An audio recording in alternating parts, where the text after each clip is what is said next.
નમસ્કાર, સ્વાગત છે આપનું ડીટીવી ન્યૂઝમાં। દાહોદ શહેરમાં ભવ્ય પ્રાણ પ્રતિષ્ઠા મહોત્સવ યાત્રા નીકળી, જેમાં હજારોની સંખ્યામાં રામ ભક્તો જોડાયા। અયોધ્યા ખાતે ભગવાન શ્રી રામ મંદિરના પ્રાણ પ્રતિષ્ઠા મહોત્સવને પગલે દાહોદ શહેરમાં પણ ભવ્ય ઉજવણી કરવામાં આવી। શ્રી રામ યાત્રા સમિતિ દ્વારા પ્રાણ પ્રતિષ્ઠા મહોત્સવ યાત્રાનું આયોજન કરવામાં આવ્યું હતું, જેમાં શહેરના રામ ભક્તો હજારોની સંખ્યામાં જોડાયા હતા।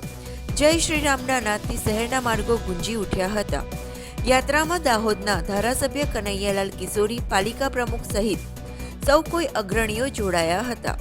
ઠક્કર ફળિયા સ્થિત રાજરાજેશ્વર મહાદેવ મંદિરથી કાર સેવકોના હસ્તે મૂર્તિનું અનાવરણ કરી આરતી કર્યા બાદ યાત્રાનો શુભારંભ કરવામાં આવ્યો હતો।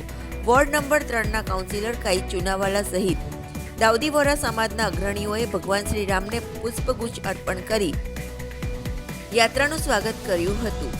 ત્યારબાદ સ્ટેશન રોડ ઉપર થઈ નગરપાલિકા ચોક પહોંચી હતી, જ્યાં યાત્રાનું સમાપન થયું। ત્યારબાદ મહાઆરતી અને ધર્મસભા પણ યોજાઈ હતી। સમગ્ર શહેર આજે રામમય બન્યું હતું અને ભક્તોમાં અનેરો ઉત્સાહ જોવા મળી રહ્યો હતો।